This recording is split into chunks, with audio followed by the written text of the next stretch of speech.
Excellence Magazine. Régis Landry Kaswama, vous êtes cadre du mouvement de libération du Congo MLC, c'est ça? Oui. Alors, comment se porte votre parti, évidemment? Le MLC est bien portant. Il vient d'enregistrer le retour de son président national. Donc, je sais que vous pouvez tous l'imaginer, après ce long moment passé à l'étranger, 10 ans et puis 1 an encore, le président est revenu, maintenant pied sur terre. Le MLC est en train de travailler déjà dans l'évaluation de son action lors des dernières élections. Et là, on est en train de se projeter pour nous préparer pour les prochaines échéances. Alors, vous avez dit tantôt, le président du mouvement de libération du Congo, Jean-Pierre Bemba, est à Kinshasa depuis la semaine dernière. Alors, sur quelle ligne inscrivez-vous son retour sur la scène politique congolaise? Bon, déjà, le président Jean-Pierre Bemba n'a jamais quitté la scène politique. Le président a connu des longs moments où il a été indisponible. Mais de là où il était, il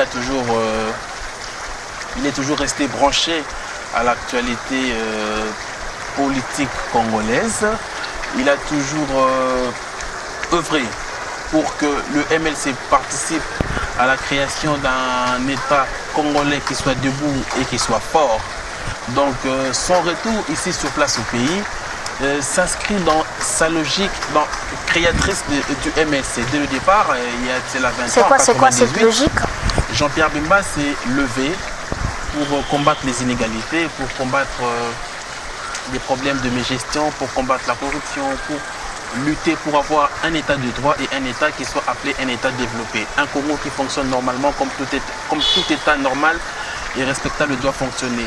C'est cette détermination qu'il a, c'est ce besoin qu'il a de voir son pays aller mieux qui a fait qu'il quitte sa vie qu'il avait d'homme d'affaires et qu'il a poussé à se retrouver dans le maquis. Il a combattu pendant des années et ce combat de maquis a fait que nous puissions avoir la paix par la réunification du Congo.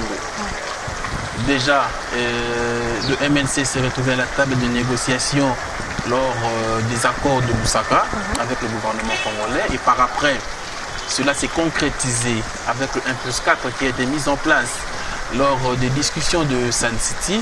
Cette réunification du Congo qui est l'œuvre de plusieurs Congolais, notamment le gouvernement en place, notamment le MLC, notamment le RCD et toutes les parties qui ont participé à ces accords-là, la société civile, il y avait vraiment plusieurs parties. C'était une grande table ronde, une grande table à laquelle étaient invités tous les Congolais.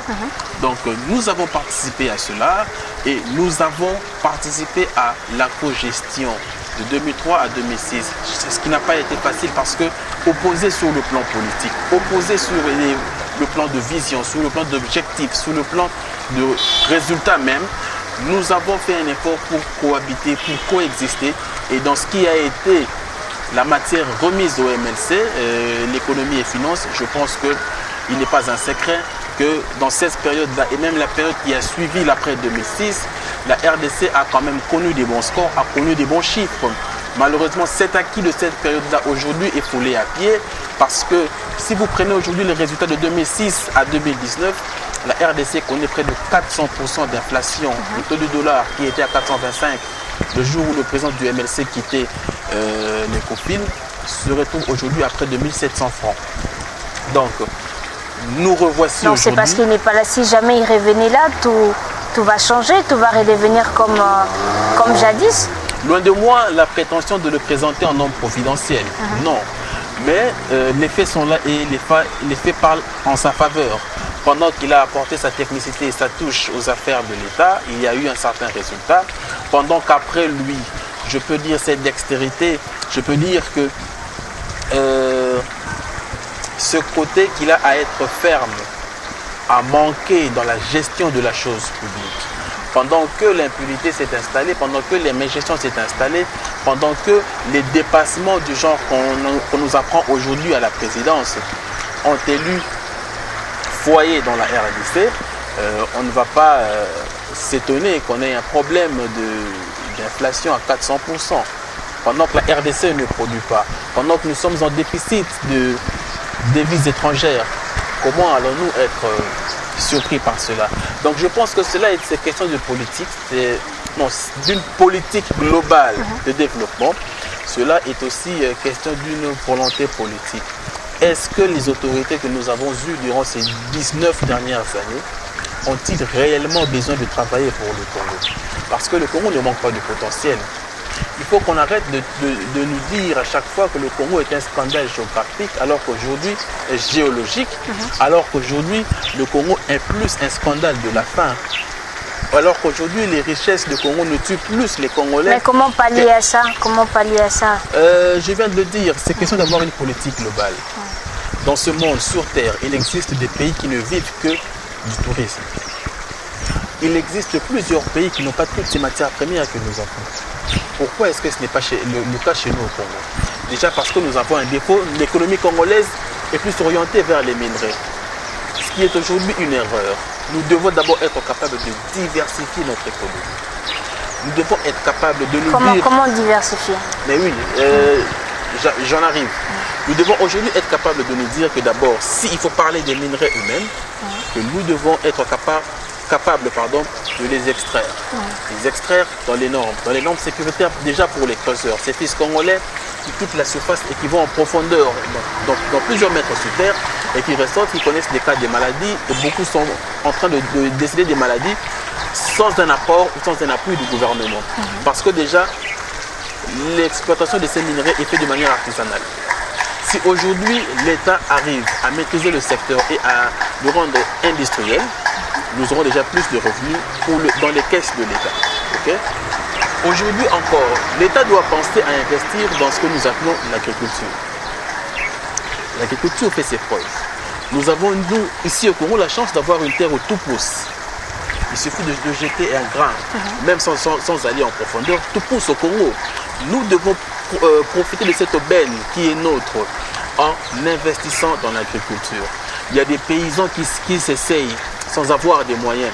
L'État congolais doit réfléchir à avoir une politique qui permet d'encadrer ces paysans-là, les apprendre déjà la technique culturelle. Vous qui êtes en train de travailler dans l'agriculture, voici les techniques pour réussir ce que vous faites comme travail. L'État congolais doit penser, investir dans la création des semences améliorées. Vous qui faites le champ, voici des bonnes semences pour avoir des bons produits. L'État doit réfléchir pour avoir des mécanismes de financement des paysans. Les paysans sont en train de travailler, mais n'ont pas forcément Vous avez beaucoup d'idées, donc... Mais l'État doit avoir des mécanismes de les financer.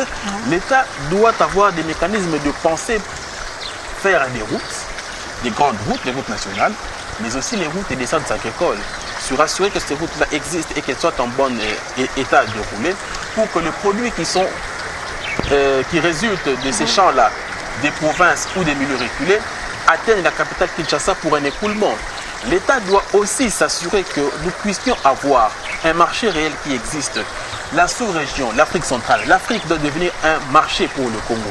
Mais pourquoi ne pas faire ces propositions à la présidence, par exemple, au gouvernement, au prochain gouvernement?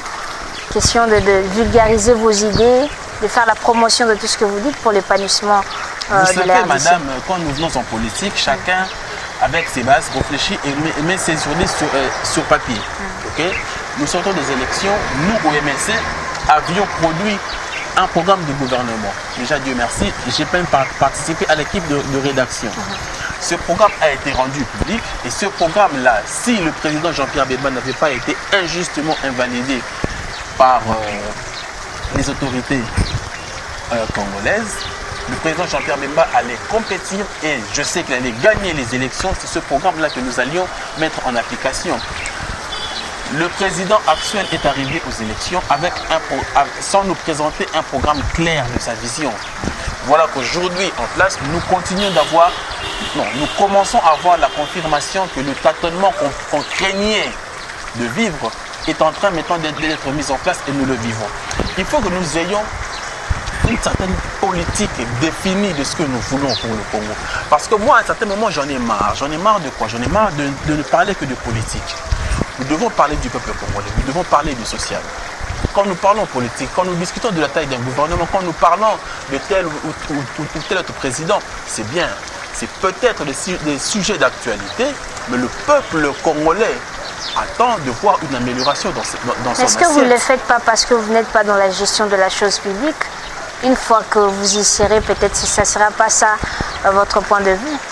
Mais madame, moi je vous parle des idées, moi je vous parle de volonté, moi je vous parle de projets. Déjà, nous en avons. Ok? Alors, vous n'allez pas nous juger pendant que nous ne sommes pas aux affaires.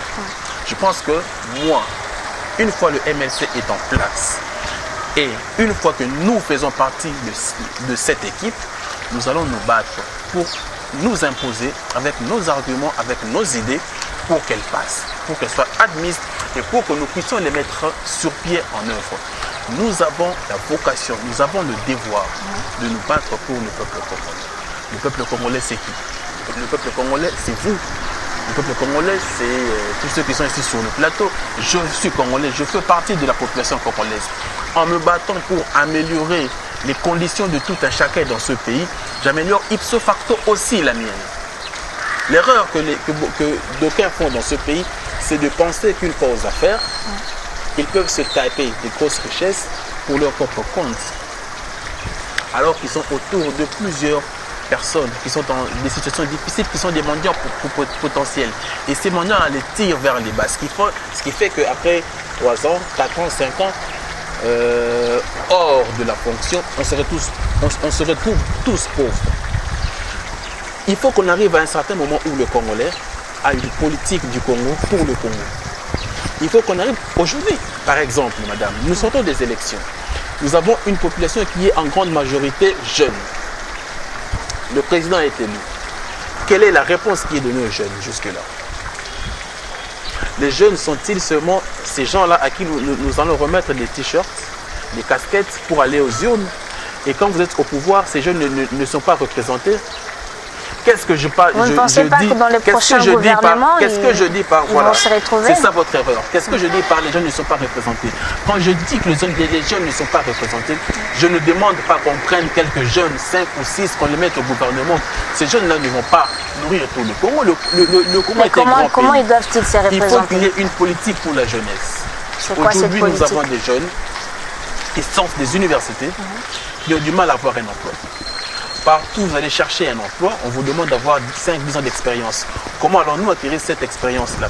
Il faut que nous puissions penser à avoir un quota de jeunes formés que l'on puisse engager chaque année. En fait, il faut penser une certaine politique pour un contrat premier emploi où un jeune qui quitte l'université a l'occasion d'avoir un premier emploi, de faire ses preuves et ainsi de suite, de s'épanouir. Il faut aujourd'hui, nous avons beaucoup de jeunes qui n'ont pas d'emploi. Nous avons des jeunes peut-être qui ont étudié dans un secteur, et ce secteur-là ne crée pas d'emploi. Alors qu'il y a d'autres secteurs qui, par exemple, avoir besoin de main-d'œuvre. Il faut que nous ayons des systèmes de formation pour ces jeunes-là, pour leur permettre de se reconvertir vers notre profession. Il faut que dans l'éducation congolaise, dans l'enseignement congolais, qu'on arrête de nous former pour que nous soyons des potentiels demandeurs d'emploi. J'ai l'honneur de venir auprès de vous. Non. Il faut que nous puissions former des créateurs d'emplois. Des créateurs d'emplois. Il faut que l'État pense à une politique pour encourager les entreprises des jeunes. Les entreprises jeunes. Il faut que madame, nous sommes remplis d'idées, nous sommes remplis de volonté. Nous voulons que l'État congolais comprenne qu'il n'est pas en train de travailler pour se faire plaisir à lui-même. Dans ce pays, depuis que le nouveau gouvernement est là, nous avons qu'est-ce que nous avons vu? Nous avons vu un mariage interminable où il y a eu plusieurs fêtes sur plusieurs jours. Nous avons eu, nous voyons des correspondances par-ci par-là où on est en train de se taper des jeeps, on est en train de se taper des palais présidentiels. Madame, dans un pays qui n'a pas de moyens, dans un pays qui a comme objectif de se relever des années de guerre, des années de mégestion, nous devons, nous, les dirigeants, savoir se mettre en retrait pour d'abord travailler pour l'intérêt de la population. J'espère que ça sera entendu. Revenons un peu en arrière, Jean-Pierre Bemba a tenu un meeting à la place Sainte-Thérèse où il a zappé totalement la question de la vérité des urnes. Comment justifiez-vous cela? Je crois que peut-être qu'il y a eu un problème de compréhension de son langage, parce que le président Jean-Pierre Bemba a un potentiel lexicaire qui fait ses preuves. Laissez-moi vous traduire ce que le président Jean-Pierre Bemba a dit. Allez-y. La vérité des urnes est un combat qui a commencé au lendemain des élections. Évidemment. Et jusqu'à aujourd'hui, à moins que vous me disiez le contraire, nous n'avons pas encore eu les résultats publiés bureau par bureau des élections présidentielles. Et vous comptez toujours l'avoir? Et aujourd'hui, nous demandons même d'avoir des résultats publiés bureau par bureau, pour les élections législatives. Par manque de cette clarté-là au niveau des élections, aujourd'hui, nous commençons à avoir des députés réellement élus qui sont remplacés par ceux qui ne le sont pas. C'est un combat, c'est une vision qui a une suite. Maintenant, tout cela, nous l'englobons dans le combat pour la défense des intérêts du peuple congolais. Donc, cela n'est pas certain, cela existe et continue bien et bien, mais fait maintenant partie de ce package complet qui est la défense des intérêts du peuple congolais. Mais jusqu'où comptez-vous aller? Jusqu'au bout, jusqu'au résultat final. Madame, est-ce que vous savez que dans ce pays, le peuple congolais ne peut pas continuer de souffrir dans son propre pays? Nous sommes aujourd'hui un pays où, quand les médecins prennent la rue pour demander leur prime de risque, ces gens-là sont bâillonnés, ces gens-là sont gazés au lacrymogène, ces gens-là sont malmenés comme des petits messieurs. Madame, c'est quand même des médecins. C'est quand même des médecins, madame. Quittez les frontières congolaises pour aller vous rendre compte de ce que c'est un médecin. On ne peut pas traiter un médecin de cette manière-là. Les Congolais ont marché parce que les commerçants congolais en ont marre de voir qu'il y a des sujets étrangers qui viennent faire le petit commerce au Congo. Ils ont écrit, ils ont eu l'autorisation pour leur manifestation, ils ont été bâillonnés et gazés au lacrymogène, encore ici à Kinshasa. On est où là? Quel intérêt sont-ils en train de défendre au niveau du gouvernement? N'est-ce pas que ça doit être ceux des Congolais? Mais ce n'est pas le cas. Alors où sommes-nous? Pour qui travaillons-nous, madame? Nous sommes outrés de voir que cela se fait en 2019.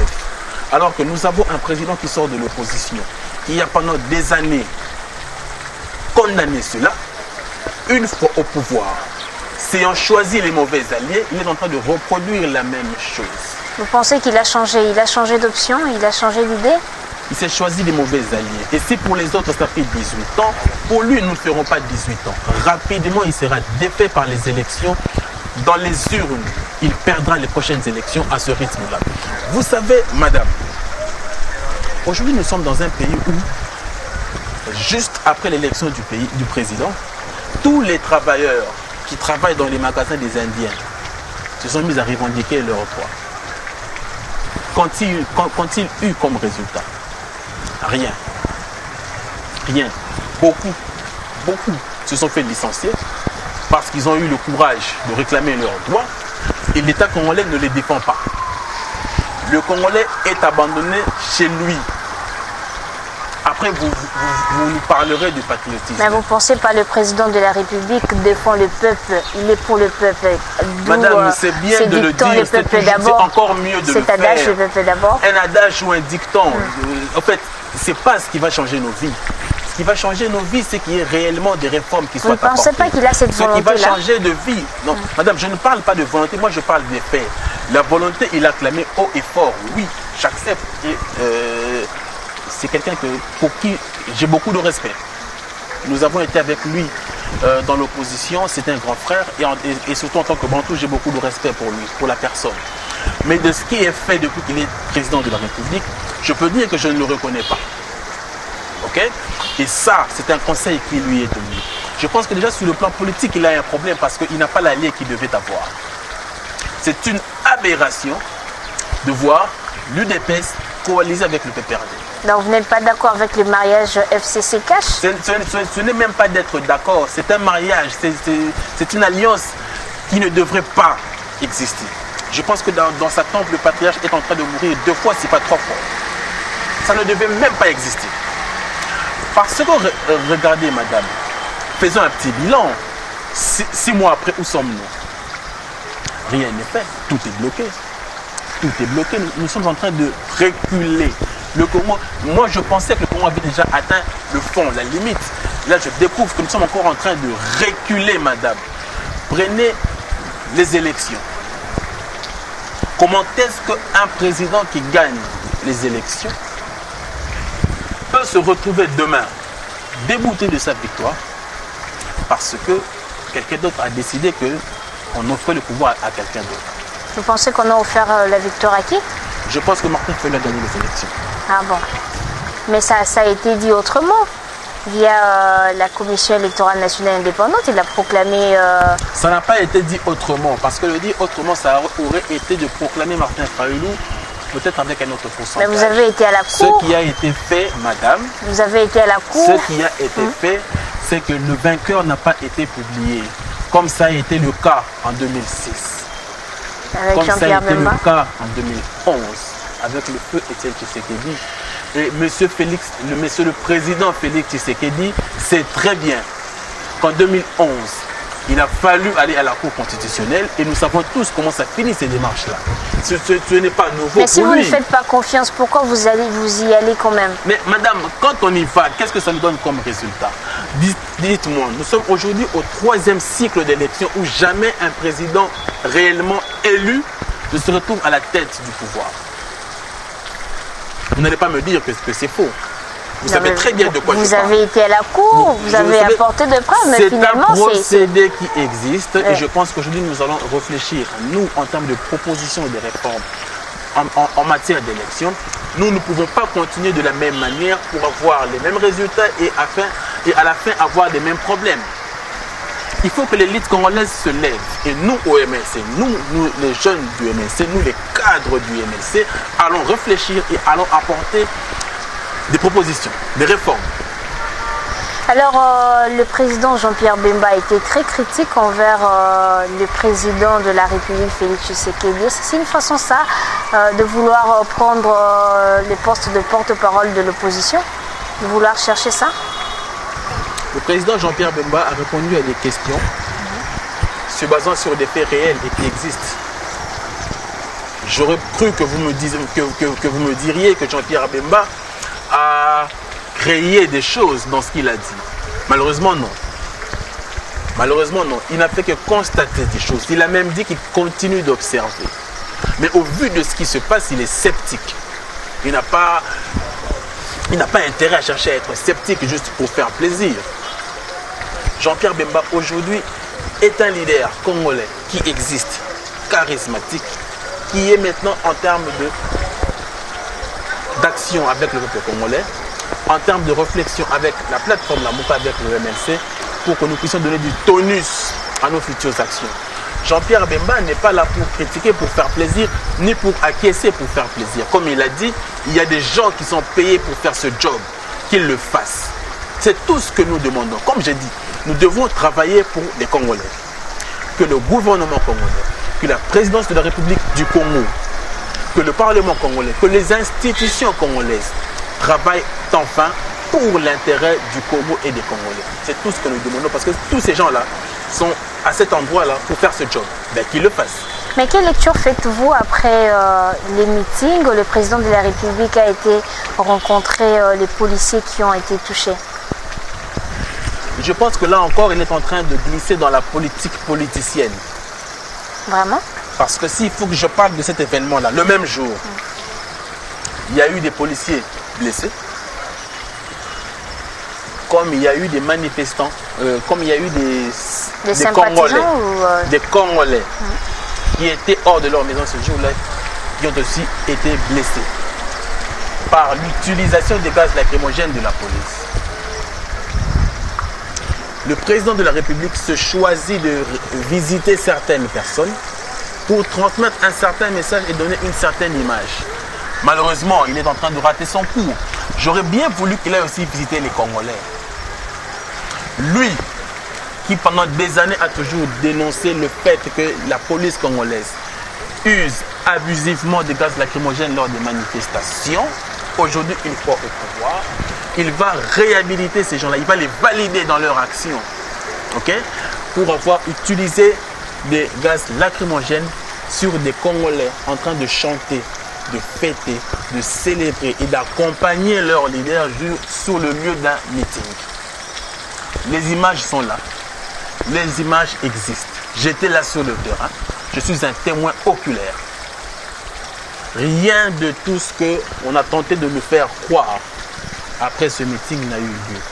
Ah bon. Si ce n'est que de la provocation, un manque de sang-froid de la part de la police congolaise.